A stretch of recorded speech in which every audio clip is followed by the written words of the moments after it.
Hello दोस्तों, देसी TV Bharat पर एक बार फिर से आप सभी का स्वागत करता हूं।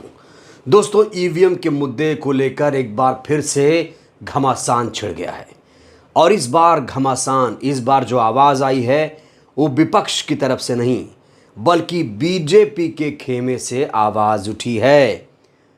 आवाज़ उठ रही है कि ईवीएम को हटाया जाए, बैलेट पेपर से चुनाव हो। जी हाँ दोस्तों, बीजेपी के दिग्गज नेता ने ईवीएम को हटाने की मांग कर दी है और अब मामला सुप्रीम कोर्ट पहुंच चुका है। इस खबर पर विस्तार से हम चर्चा करेंगे, बातचीत करेंगे, क्या निष्कर्ष निकलने वाला है ईवीएम को लेकर। लेकिन दोस्तों, उससे पहले मैं आपको ये तस्वीरें दिखाना चाहता हूं। इस तस्वीर पे देखिए, इस तस्वीर को जरा आप गौर से देखिए। दोस्तों, ये वो तस्वीर है जो बताती है कि ईवीएम का किस तरीके से इस्तेमाल हो रहा है। यहां पर बताया जा रहा है, विपक्ष के द्वारा ये कहा जा रहा है कि ईवीएम पर आप कोई भी बटन दबा दीजिए, वहां से अडानी निकलेंगे। दोस्तों, इससे पहले मैं इस पर चर्चा कर चुका हूं, लेकिन अब इस मामले को लेकर, ये मामला इतना बड़ा हो गया कि इस मामले को लेकर अब चुनाव आयोग को सामने आना पड़ा।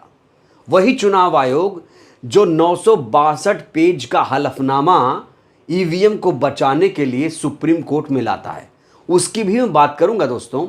लेकिन इसको लेकर इलेक्शन कमीशन का जवाब हैरान कर देने वाला है।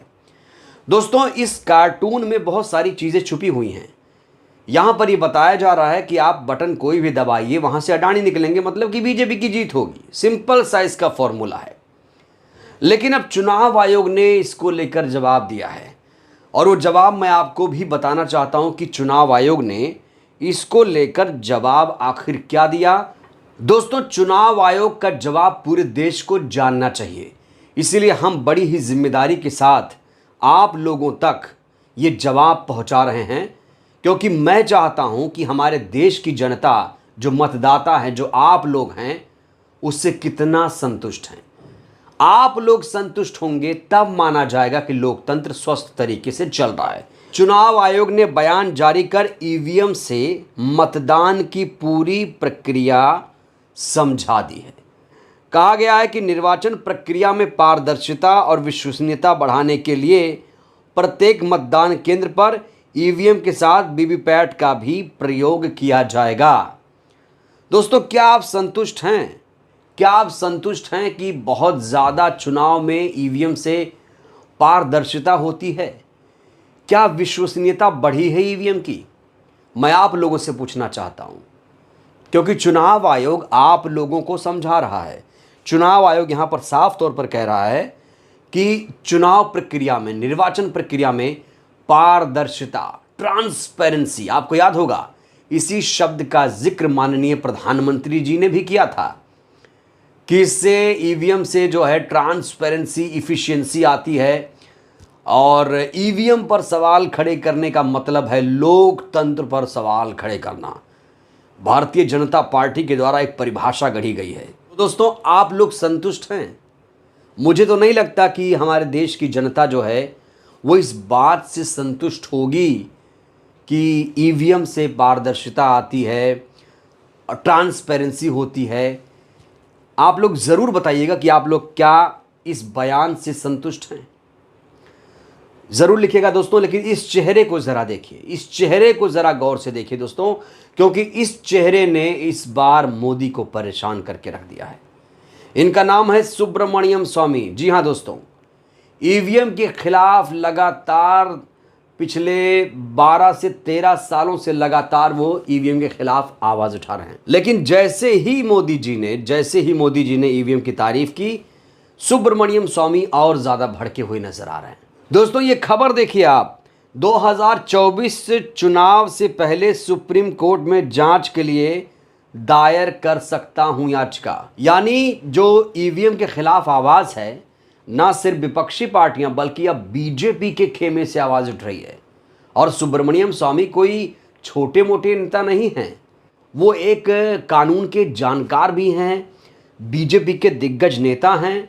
और अगर ये ईवीएम को नापसंद कर रहे हैं, ये कह रहे हैं कि बैलेट से चुनाव होना चाहिए, तो इस पर ज़रूर अदालत को भी सोचना चाहिए, क्योंकि ये दोस्तों अदालत जाने वाले हैं।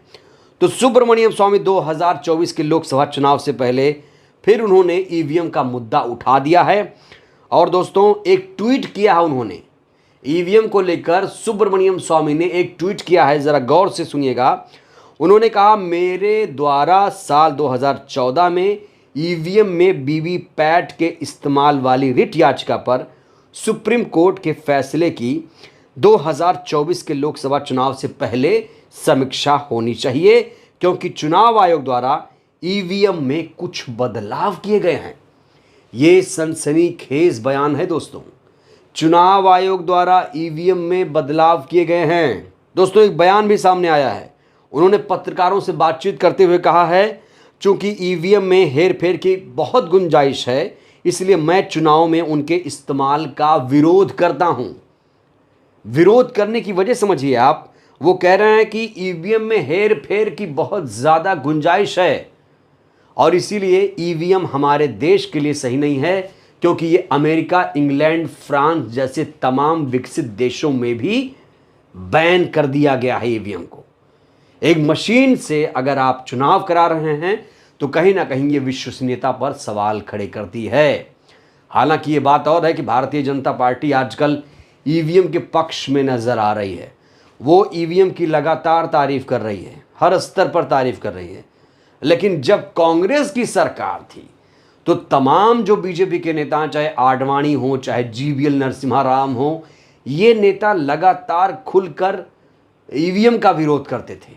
लेकिन अभी भी दोस्तों एक नेता ऐसा है जो बीजेपी में रहते हुए, दोस्तों बीजेपी में रहते हुए ये व्यक्ति ईवीएम का विरोध कर रहा है। और मुझे तो लगता है कि जिस तरीके से सुब्रमण्यम स्वामी साहब बीजेपी में रहते हुए ईवीएम का विरोध कर रहे हैं, वैसे विपक्ष के तमाम नेताओं को खुलकर आना चाहिए। क्योंकि अगर आपको ईवीएम पर विश्वास नहीं है, भरोसा नहीं है, तो फिर क्या मतलब है। दोस्तों बड़ा सवाल तो यही है कि जब विकसित देश ईवीएम का बहिष्कार कर चुके हैं, तो फिर भारत जैसे विकासशील देश को क्या इसका बहिष्कार नहीं करना चाहिए। ये बहुत बड़ा सवाल है दोस्तों।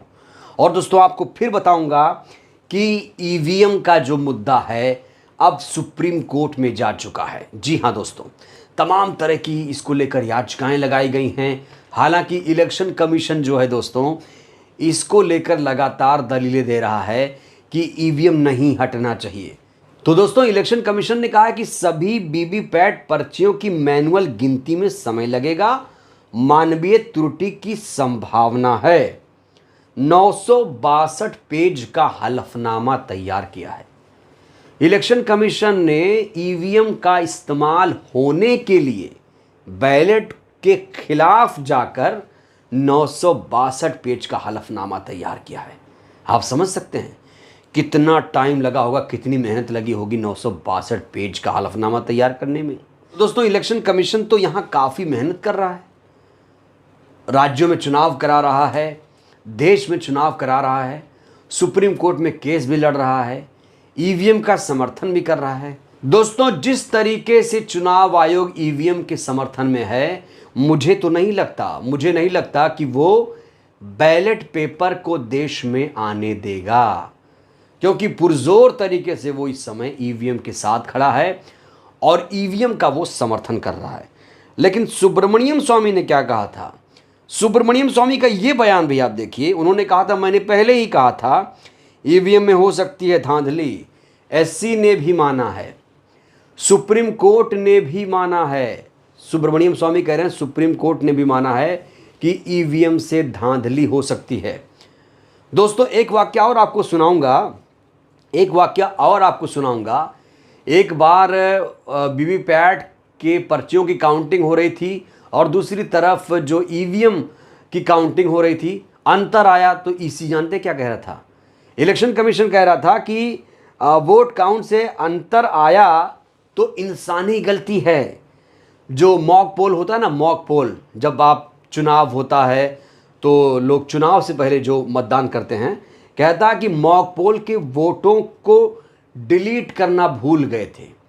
यानी दोस्तों यहाँ पर यह भी एक दिक्कत है, जो मॉक पोल कराया जाता है उसके वोट भी कभी कभी ईवीएम में रह जाते हैं।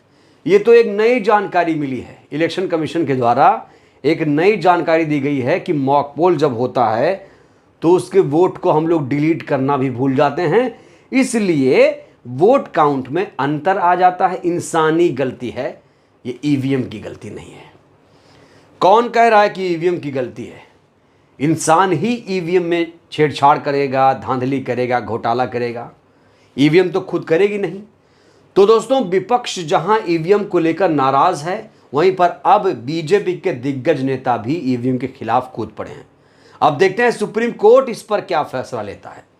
ईवीएम जाएगी, बैलेट पेपर आएगा, क्या होगा दोस्तों, इसकी सुनवाई अब 3 नवंबर को सुप्रीम कोर्ट में होने वाली है।